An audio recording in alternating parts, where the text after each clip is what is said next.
We are excited to welcome Charles Pearson here today. He had intended to join us in person.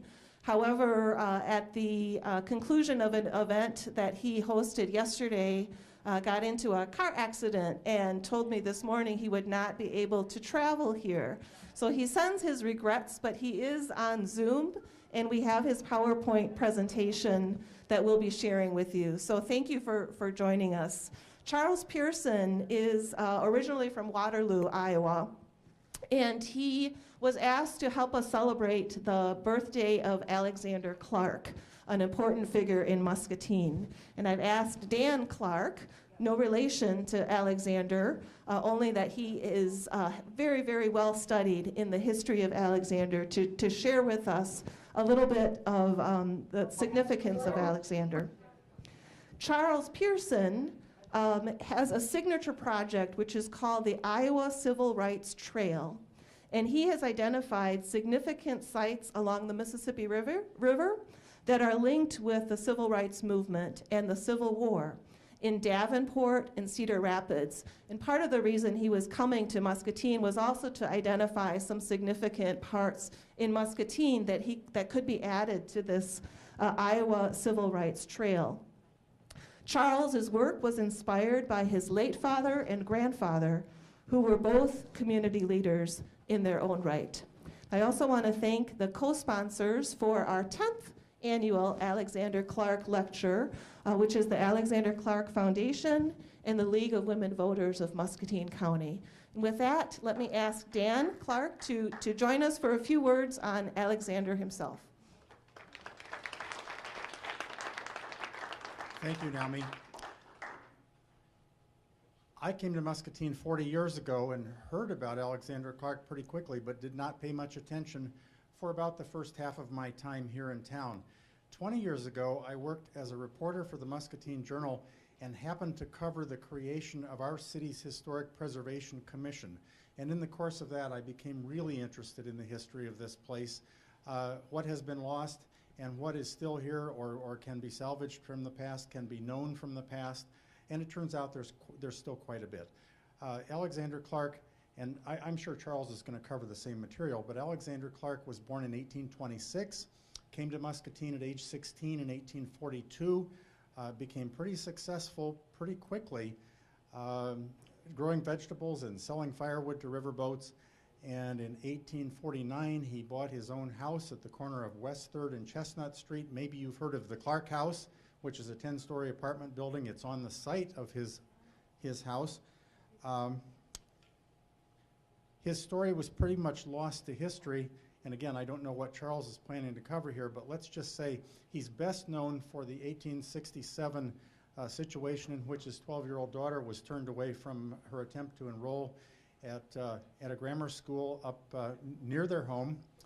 And she had been walking about a mile to go to the so-called African school near what you might know as Skateland or 7th and Orange. Just down the hill on 7th Street is the New Jerusalem Church, which was the historic site bought by Alexander and a partner in 1848 when they created the African Methodist Episcopal Church here in Muscatine. So just lots and lots of history for Black History Month.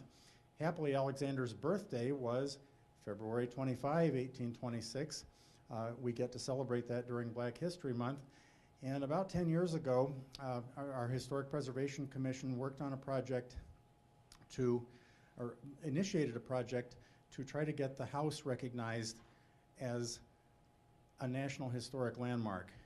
There was a U.S. Bicentennial project in 1976 that got the house listed on the National Register of Historic Places. It was saved, by the way. The city almost tore it down to build that 10-story apartment house, but it got moved up West 3rd.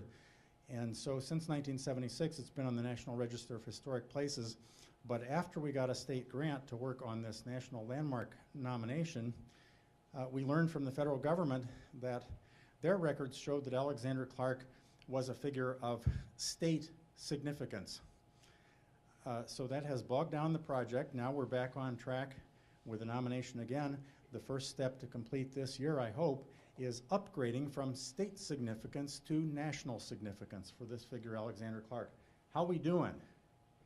Give it a try. I'm going to hand it off to Charles Pearson then. Charles, it's great to see you again.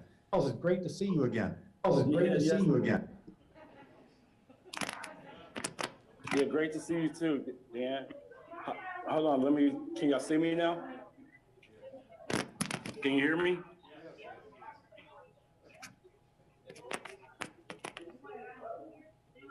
Hello?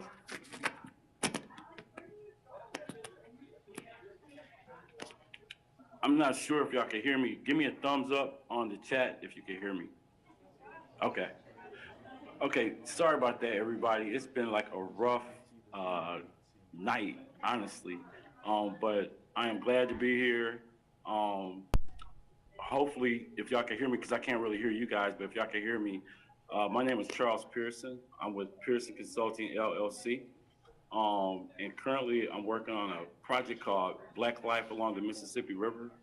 And the project basically is showcasing different locations across the Mississippi River that has contributing stories. A lot of the stories are associated with the Louisiana Purchase, the War of 1812, the Civil War, and a lot of the Rivertown communities that serve the people. I'm not sure, I'm trying to see if I can see the slide. I want to kind of jump in on the slide presentation. I can see myself, I just can't see the slide, hold on. But anyway, so when it comes to, oh, there we go. So yeah, so when it comes to Black Life on the Mississippi River, I just found out it's a great opportunity for me to kind of go back in time and talk a little bit about Alexander Clark and some of the things I actually learned from Dan and another gentleman by the name of Ken Cecil some years ago. So hopefully I could incorporate some of the things they taught me, but also showcase what we're thinking. Okay, can I go to the next slide? Okay, so a little bit about myself. Like I was saying, Pearson Consulting LLC, I started consulting people about African American historical resources probably back in 2016. And while I was talking to different people around the state, what I was noticing that we didn't really have a platform to all come together. So I started working with different groups of people, and we came up with the concept of the Iowa African American Heritage Trail. And what that would do, it would allow people that had African American historical resources or cultural resources to have a platform where we could actually take those resources and put it on the big stage. Also, we were trying to put ourselves in a position where, hold on, I'm in a group, this is so crazy. I'm waiting on my car and I'm in a room full of people, but I'm gonna go to another spot real quick. I'm gonna work my way out of here. So anyway, as I'm talking, we were having a group of people that we were working with, and when it came to Preserve Black America, we had people on a national platform that were trying to be part of what we were doing in the state of Iowa. Okay, can we go to the next slide, please? Okay, so back in 2016,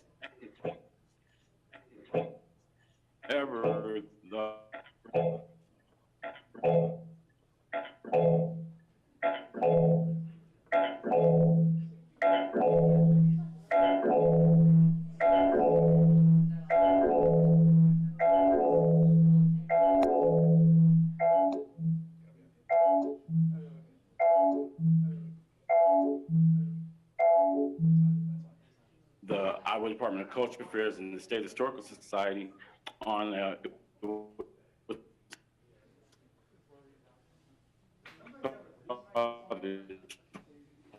20th century and tell the story of 20th century African American history. And so I was introduced, like the two gentlemen in this picture, who were some of the guest speakers there. One of them was Jim Collins. He was the president, the guy to the far left. He was the president of the John Deere Foundation. And then the guy in the middle was Virgil Mayberry. He was a great historian, but he also was with the Rock Island County Board of Supervisors. So what they wanted to do, they felt like the Quad Cities could be like a great hub to have the conversation about preserving African American historical resources and possibly having tourism destinations.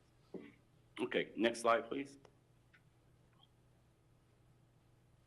Okay, so what I wanted to make sure I do was show some love to the story of Alexander Clark, because if you look at the history of Alexander Clark, it's very powerful. I'm not going to go back off of what Dan has started. I'm probably try to add on to it. But when it came to the Muscatine County, what we were looking at was a possibility of designing a self-guided walking tour, or possibly even like a bike trail, so that way people could walk it, ride it, bike it. And when it came to the Alexander Clark House, it was a great stopping ground because it was already on the National Registers of Historic Places. So when it came to tourism opportunity, that would be a definite location for people to be able to come to Muscatine County to get an experience of the African American history there.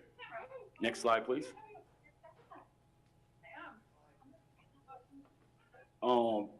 Some nice things about Muscatine County and the city of Muscatine, you don't just have Alexander Clark's piece, you have other stories that kind of contribute to the history of Alexander Clark. So in this situation, you have a gentleman by the name of Milton Howard. In Davenport, that's kind of like where he settled, but he actually was born in Muscatine, and his story started off in Muscatine as being a kid that was captured into slavery. And I thought that was kind of unique for him to be out of Muscatine, Iowa, and captured into slavery. Then he got his freedom, and then he got back into slavery again. He got captured again. And then, to make a long story short, he finally ended up being in the Union Army and was part of the 60th U.S. Colored Infantry. But also, when he actually got to Davenport, he was like a co-founder of the second oldest church in Davenport, which was called Third Missionary Baptist Church. And they also used to call him the deacon. And so when it came to other faith-based institutions in Davenport, he also was very well recognized around the community because he spoke a little German, he spoke a little French. But I think the key thing for me was he was associated with Clark, who was kind of like in control of the colored regiment, and he was a member of that colored regiment. Okay, next slide, please.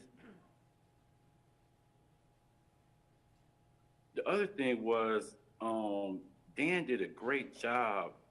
It's a place called Camp Strong in Muscatine, Iowa, and a lot of that research was because of Dan Clark.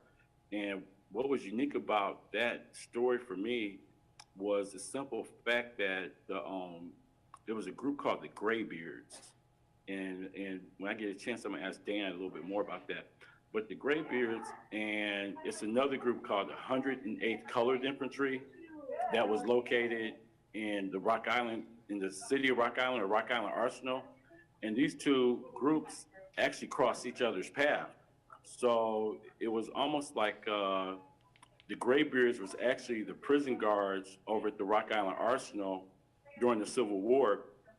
And the 108th Colored Infantry ended up taking over for the Graybeards when it came to the Arsenal. So, and the other thing was the Graybeards also was this unique group that in the history of the United States of America, the Graybeards was the only group that had like men that was like over 40 years of age or older that could actually fight in the Civil War. And so it was very interesting to see how the Graybeards from Muscatine and the 108th Colored Infantry was all in one when it came to the Civil War. Next slide, please.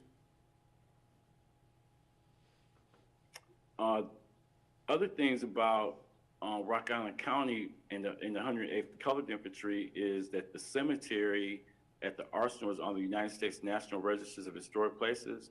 So when it came to the concept of Black life along the Mississippi River, we could see how if people actually was to take this self-guided tour, how the different counties had some of the same people kind of contribute to the storytelling, but also it could show the diversity of how things were. So this group of African Americans or these gentlemen that were prison guards at the at Rock Island Arsenal, they also were, some of them were fugitive slaves, some of them were former slaves, and they were actually prison guards for Confederate soldiers. And some of the stories that I heard when it came to being a former slave and having the opportunity to being a prison guard, when it came to white Confederates, was amazing. I don't have time to get into it, but it was some amazing stories. But we definitely wanted to make sure that the National Park Service, because that's one of our partners, made sure that this site, along with the Muscatine site, was all in the same package. Okay, next slide, please. Okay. Now, what's really unique is when it comes to the upper Mississippi River region, when it comes to the South, the history of the United States Colored Troops is well recognized by the National Park Service. So there's just different places in Kentucky, Mississippi, Louisiana, that when it comes to learning about the colored troops, it's well recognized there. But in our region, like in the Midwest region, a lot of people don't know about the United States Colored Troops because the National Park Service or the federal government never really jumped in. And one of the things that we were focused on was working with the federal government that recognized Camp McCullen, which was Iowa's largest Civil War camp. And it was also a location where they had an encampment. But they also had an encampment, I want to say in the 1850s at some time. Dan could correct me if I'm wrong, but in the 1850s, they actually had an encampment in Muscatine, I think. And in 1865, they also had a encampment where a lot of the black soldiers gathered, and Alexander Clark was kind of like the leader of the bunch when it came to organizing, when it came to some of the Civil War veterans' rights as veterans. Okay, next slide, please.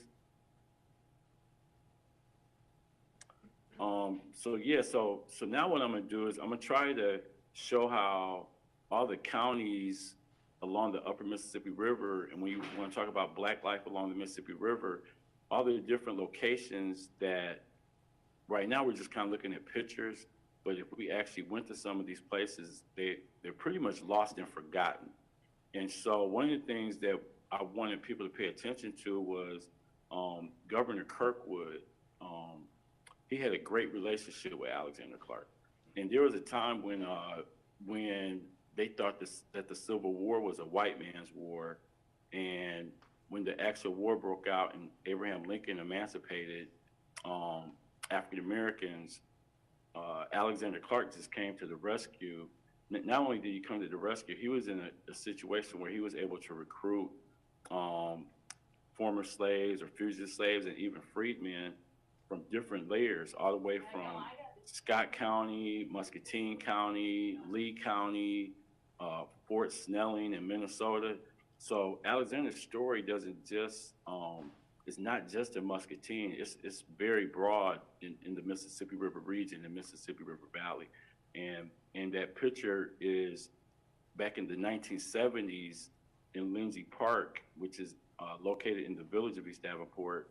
You had a lot of encampments, like reenactments of encampments, and I think it kind of got wild after a while. I want to say like in the late 70s, I think alcohol started getting in the way, but that picture is actually a reenactment of some of the Civil War people that actually would participate in the encampments.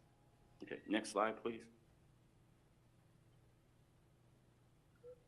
Okay, so Lee County is very important because once Governor Kirkwood gave Clark the green light to recruit blacks to fight in the Civil War, Lee County was just kind of like Muscatine County. It was like the largest black populated county in the state at that time. And when it came to the Civil War, that was the location that a lot of the guys were recruited. So when it came to recruiting blacks, and plus the position that Lee County and Keokuk, the city of Keokuk was at when it came to the Mississippi River, it was just the perfect location to muster troops to different regions of the United States to fight in the Civil War. And so when it came to Alexander Clark, that was definitely one of his stomping grounds that he was recruiting people. So between Lee County and Muscatine County, there was a lot of African Americans participate, and not just African American males. You even had African American females that has a story to tell when it comes to the Civil War. Okay, next slide, please. Some of the things that we want to do is show how, when it comes to the history of Alexander Clark and Muscatine, or when it comes to the history of the Civil War in Muscatine, you had a lot of the African American Civil War veterans did things or started building their communities. And so in Scott County, there's this neighborhood called Goose Hollow neighborhood. And what's unique about that, really, I should have had a picture of Milton Fields, because he was the founder of that church that you're looking at. Bethel AME Church was actually was helped built by Milton Howard, and the second oldest church, Third Missionary Baptist Church, also had Milton Howard's blessings on it. But in this situation, I added this gentleman. His name is Harvey Lillard, and Harvey Lillard was the first patient of Palmer College. So the very first patient to receive a chiropractic adjustment in the history of the world was this gentleman, and his house was next door to Bethel AME Church. And so I just wanted to make sure that when it comes to locations like Goose Hollow, that was a location that was able to develop itself pretty much because of some of the Civil War veterans and some of the people that Alexander Clark helped get their freedom, helped build up communities throughout the Mississippi River region. Okay, next slide, please. Another thing that we were looking at was when it came to Black life along the Mississippi River, if you look at Rock Island County, you're also talking about slavery and the Missouri Compromise.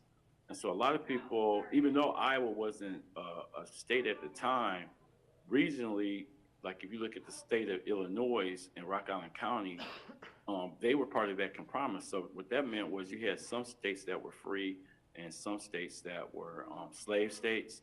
And when it came to the Missouri Compromise, I think one of the big things that people, and not even that compromise, you're talking about the Louisiana Purchase, you had global stories. So when it came to like the Spanish government and the French government, and I want to say the British government, they all used slave labor at one point in time. And the unique thing about it was the 1820 Missouri Compromise, basically, when it came to our federal government, they wanted to make sure that we knew the boundaries and knew what states were free, what states weren't free. And so 1820 was like a big stepping stone when it came to the issue of slavery. And I felt like the Mississippi River was a big part of that conversation, because the Mississippi River was how a lot of goods and service and natural resources was transported throughout the United States, and not just the United States, around the world. And so Muscatine, that region, not right away, but that area was a big part of goods and services being transported, especially like when it came to the lead mines. A lot of mining was taking place along the Mississippi River, and you had a lot of other stuff that was going on. You had logging.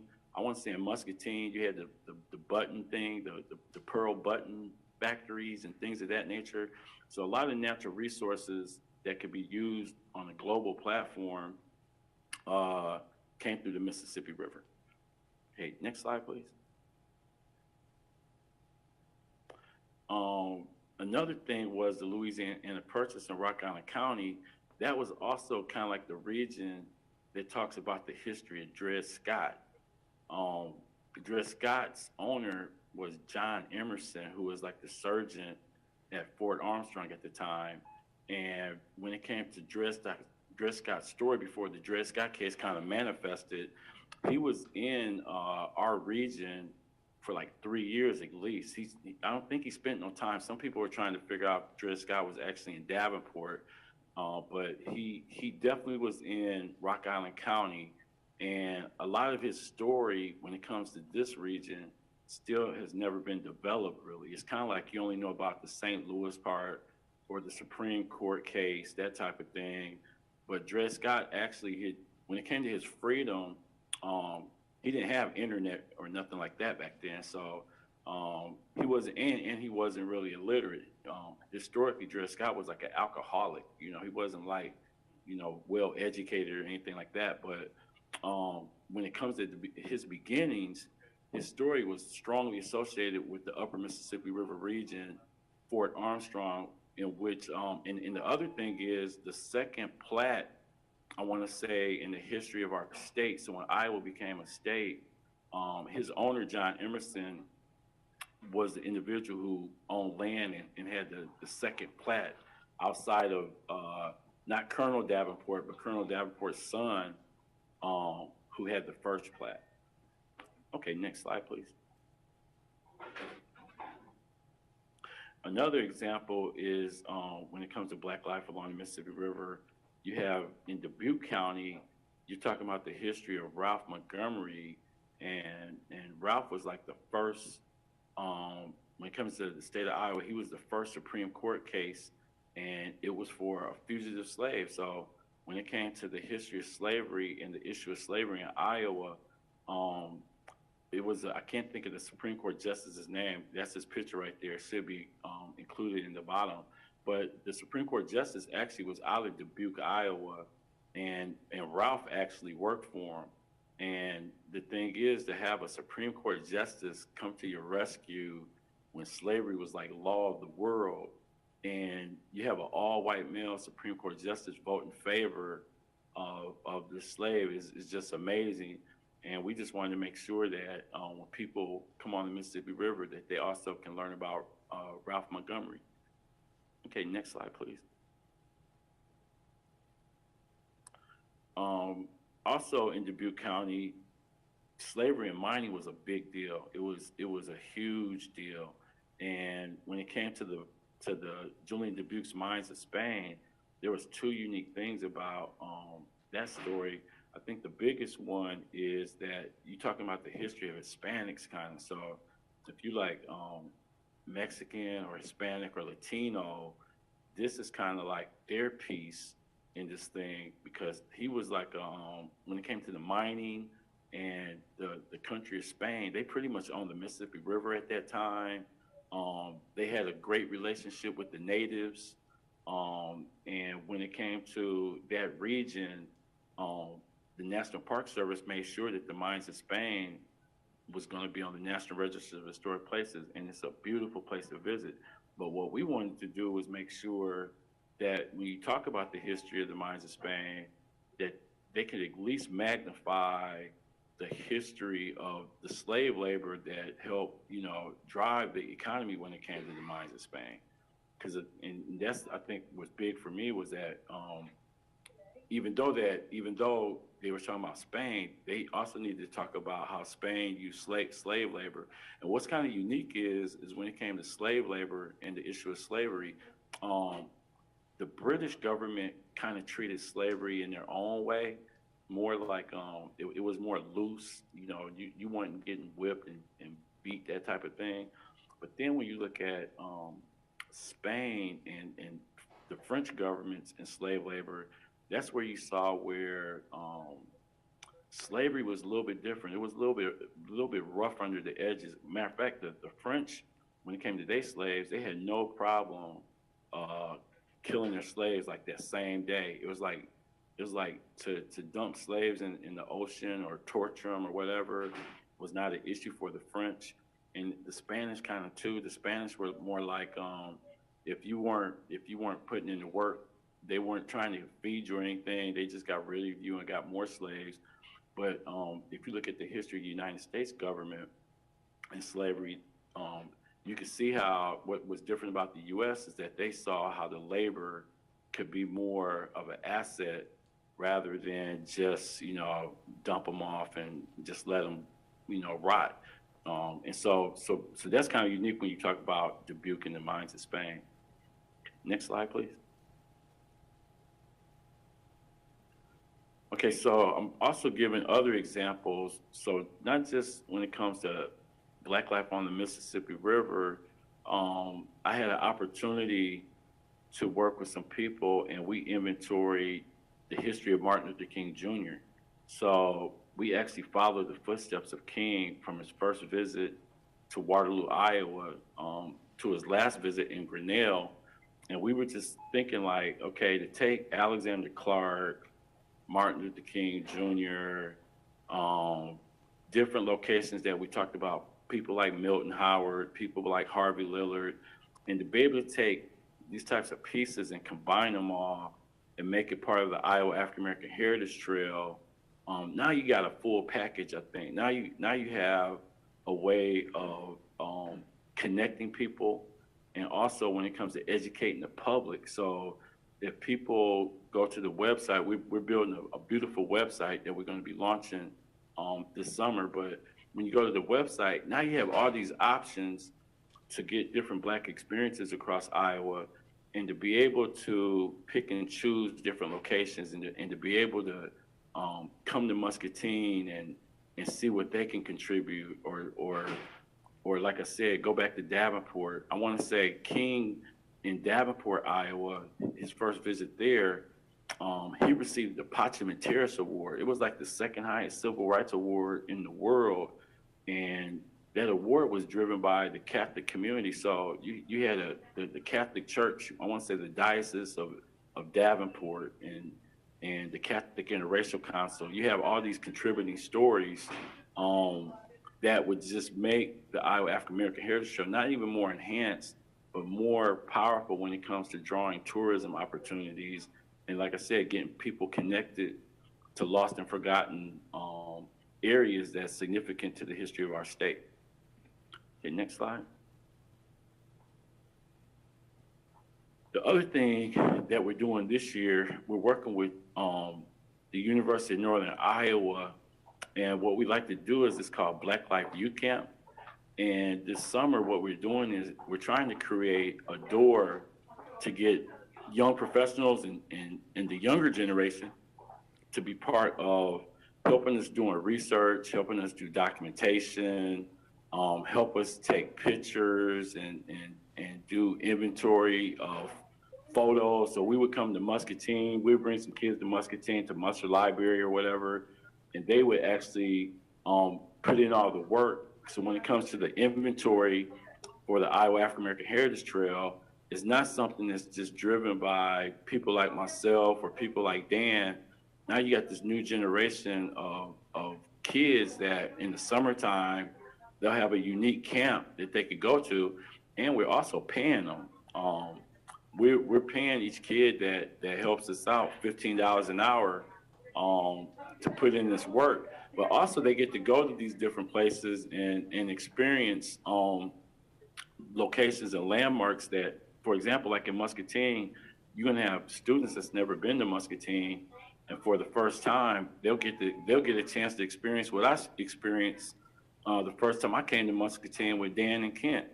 And so this is a great program, and I'm thinking possibly when it comes to Muscatine Community College, there might be an opportunity where we maybe can partner with you guys and maybe do some things when it comes to the youth camp. Okay, next slide, please. I can't really see where it says our mission because I got like a small screen. I'm on my phone, but Black Life, we have, I want to say innovation. I can't see everything on there, but we just have different goals and different things that when it comes to Black Life in Iowa or Black Life in Muscatine or Black Life in Clinton, Iowa, you know, we want everybody to have their independence. We want every county and every city to have their independence with one common goal of telling the whole story. And so when it comes to Black Life in Iowa, I think we have a great opportunity, especially with the Iowa African American Heritage Trail program. We have a great opportunity to have local, state, and national partnerships. So for example, I'm currently working with the Iowa Natural Heritage Foundation. And a lot of people don't know about the Iowa Natural Heritage Foundation, But one of the things that they did, they're more like a conservation group and conservation environmental group. And one of the things what they did was protected the first ever African American wildlife heritage area. So you actually have a conservation site that is called Roberts Wildlife Heritage Area. And this conservation group, it was a group of white people out of Buchanan County. The whole county has maybe less than 1% black population in the whole county. And this group felt like it was important to use conservation as a way of protecting and preserving African American historical resources, but also connecting people to outdoor recreational sites or interpretive centers. So if you have like a Scott County conservation site or a Muscatine County conservation site, now when it comes to outdoor recreation or when it comes to the history of wildlife and things of that nature, we partner with those guys to do that. But we also partner with the National Park Service because we feel like the NPS already has lesson plans and things in place. So when it comes to teaching people how the NPS works or teaching people of places that they've never experienced or been to have the NPS and the Iowa Natural Heritage Foundation, the University of Northern Iowa, and others is like a big deal. And just recently, I signed a contract with the city of Dubuque. It's called the Dubuque Black Heritage Survey. It's the first African American Heritage Survey in the history of our state, and the city of Dubuque wanted me at the table, and so I signed a contract with them.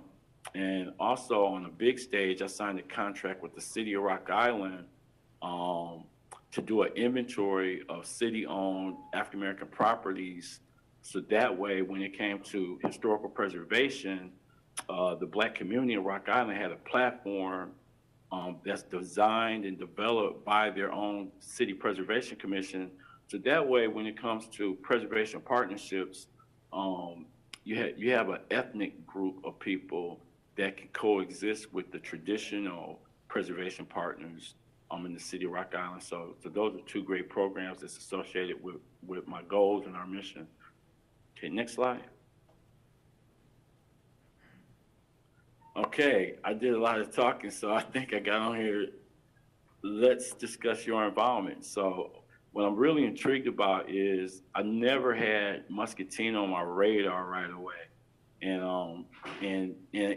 I gotta apologize for this inconvenience of what's happening, but I really want people to share with me what they think about the history of Muscatine, the history of Alexander Clark.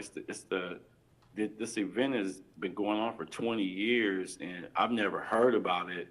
And so now what I'm trying to do is get some ideas on not just how we can help put these sites on the Iowa African American Heritage Trail, but if there's some ways we can connect people to other landmarks and sites, so that way, when you come to Muscatine and you want to get some Black experiences, you guys can help guide us to what you're thinking.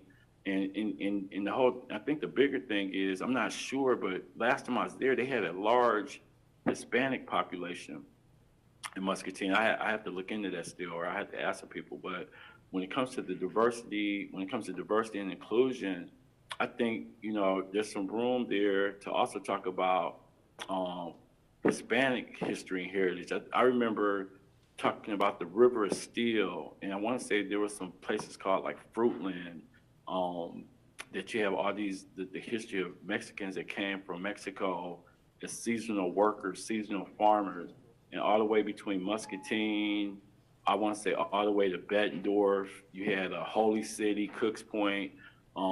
So when it comes to what we're doing on the African American angle, there might be some opportunity to also be inclusive of some other cultures and create some avenues for them. So I'm ready for some ideas if you guys got some for me.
thing, talking to us on his phone, but it was just great to connect with the Muscatine history and the diversity of Muscatine that it offers. So I want to thank you on behalf of the Alexander Clark Foundation and the League of Women Voters and Muscatine Community College for sharing this time with us and for learning about the diverse history. I want to thank Pat for being an expert on the slides for Charles. And we are hosting another event later in March that you'll start seeing. We will have the traveling exhibition of Anne Frank, that's part of the University of Iowa's project here on the campus for about a week late in March. So please look for that on our social media. We'll have self-guided tours, and also 3 of our students are being trained as docents so that they can tell more of the history as you go through there. So look for that, and thank you so much for staying connected to our community's college.